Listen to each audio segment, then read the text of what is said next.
Welcome back. So in part 1 I built the Airfix 143rd DB5 as Bond's car from No Time to Die. Now I'm going to be modifying it and including it in a framed diorama. You might have remembered that I didn't glue in some of these parts in the first part, so they can pop out now. I'm adding some gadgets, so I've got these 1/48th scale minigun barrels. These are from a brand called Quick Boost. Removed the headlight lenses and I'm going to drill into the centre of these, sort of trying to find the right position and also the right width drill bit. You can see these are resin, so after cleaning them with soapy water I'm going to prime them and then paint them using gunmetal using my Galeri Swallowtail.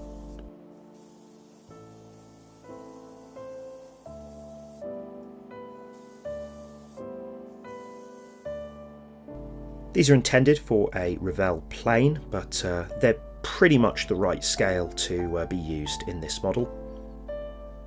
Here I found the centre of the headlights and then I'm drilling them out. It's good to start with a smaller one that you might need, and then you can always widen the hole using a larger drill bit or a file. There you are, just comparing them.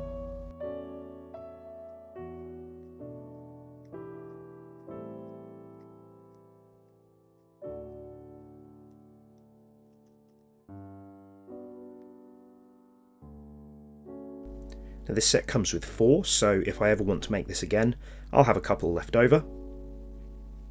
Now just using this triangular file to open the hole a little bit wider, and that goes in nicely.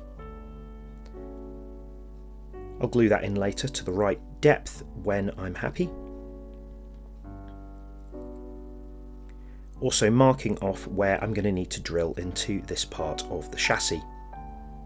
This will go just above the front wheels and you won't notice it once the body is all put together.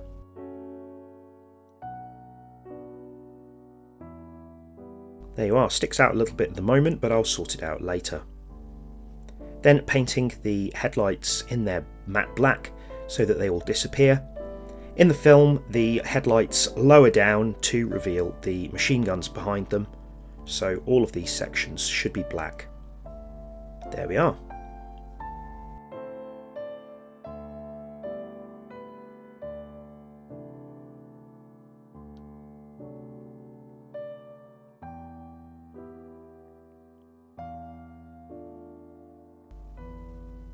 Pretty happy with that.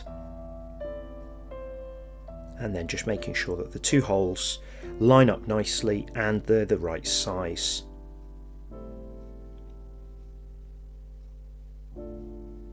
First step down. As you can see, the car takes a lot of damage in this sequence of the film, so it's important to replicate that on the windscreens.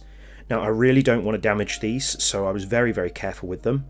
I used a pointed file to create the little sort of bullet hole dents and hammered them down ever so slightly, and then also used the pointed end of the file to create some sort of cracks on the outside.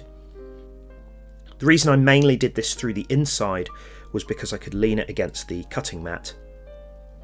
I adjusted these rear windscreens so that they didn't stick out quite as much as they did before. But there we are.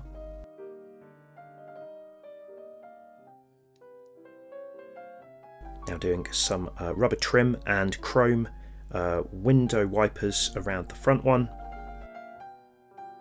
And then did the same process with the bullet holes in the front. There we are. Now unfortunately this car doesn't have any side windows, so I'm going to show you how I replicated them. Firstly I masked that off, and then I used a spare phone screen protector. Now this is for a phone that I don't have anymore. As you can see, I'm wearing a glove on my left hand so that I don't get any shards of glass in it, and I'm using some nail scissors. I'm keeping the protector on it. Now this is already causing quite a few cracks on it, but as this windscreen is going to be damaged, that's not so bad. And here I'm doing the same process with the pointed file to create those little bullet holes. And I'm pretty happy with that. I've made sure to keep the plastic coating on the outside so that it doesn't fall apart, and then I'm using a little bit of super glue on the inside to fit it into the right place. Once you've put it in, it's worth test fitting it with the car to make sure that it fits the interior, but this did, and I'm really pleased with that. I think that looks really successful. Now, it gets a lot of scratches down the side. I really hated doing this, but I've used my flat file here to create those scratches. It really goes against what I'm normally trying to do on cars, deliberately damaging them like this. Also, there's a bit of bodywork at the bottom. So there you can see some superficial scratches. And next what I'm going to do is I'm going to use a little bit of matte black from Revell. I'm going to brush most of this off on this tissue paper and then just dry brush on a few little streaks.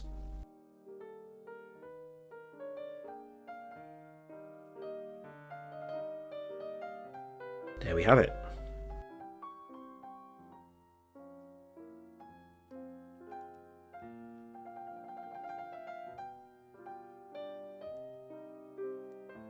Next, I'm drilling a hole into the base. This goes below where the spare tyre would be. This is going to be so that I can add a screw to fix it to the back of the diorama that I'm going to create. Next, I'm ready to fix the car together, so I'm using a little bit of thin cement around the front and rear lip. Now, the car doesn't fit together that well, so I had to hold this for quite some time to make sure that it was secure. Then added the front bumper and the grille,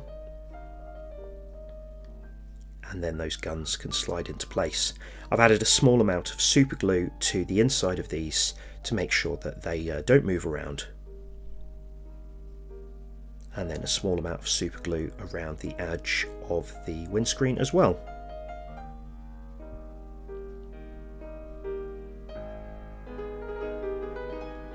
Now, for some of the chrome details on the side, I'm using a small amount of aluminium tape measured with this ruler.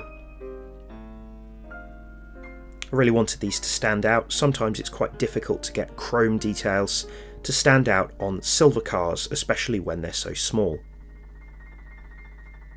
And then I did the same for the door handles on both sides as well.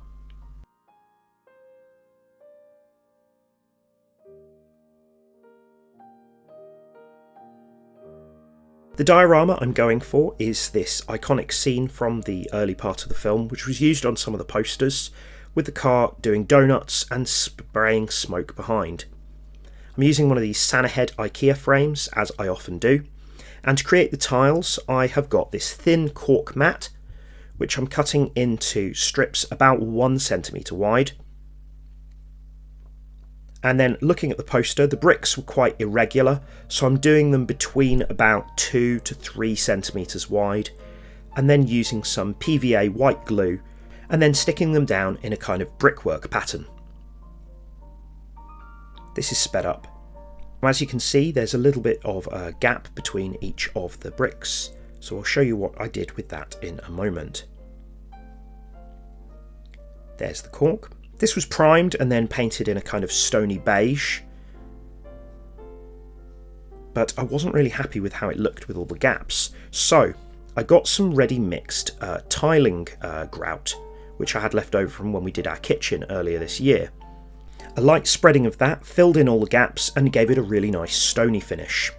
I then sprayed that with some Tamiya dark yellow and used this Tamiya Weathering Master kit to highlight some of the bricks and to blend them in, make it look a little bit more natural. I then chose the location of the car and used this 2mm Dremel drill bit to drill through to create a hole for the car.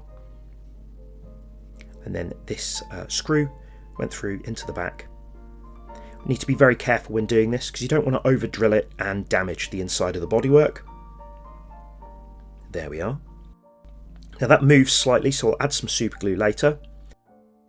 Now to create the tyre marks, I experimented with a few different things, but I decided to use these charcoal pencils. I also used this compass here. These have got some little pencils as well as blades, So I used some of the darker graphite to create these circular markings. Need to do this really carefully. This is sped up. And then over the top of these, I lightly used the thin charcoal pencil to create the skid marks.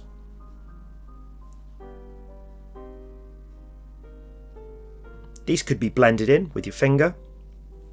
You can see here how I've rubbed some of them in to make them look a little bit more natural.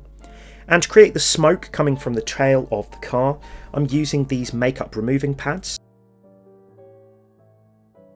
Take the cotton fibres out the inside and sort of twist them around to the right sort of shape. Used a few of these, tried to remove all of the original shape to create this circle of smoke. Then put a little bit of PVA white glue to the underside. I actually found that this was easier to add the glue to the base rather than to the cotton wool, as you can see here.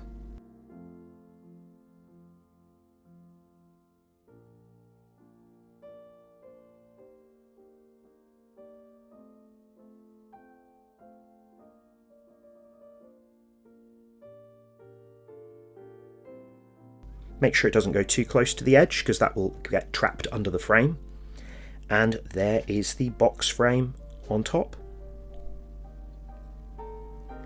And there it is complete on the wall. Here I'll finish off with some close-ups.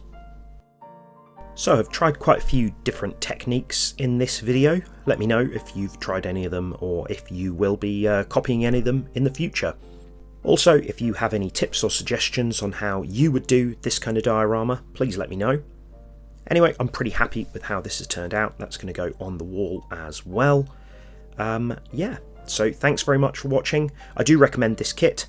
Let me know what you think in the comments. Subscribe, like, and I'll see you soon.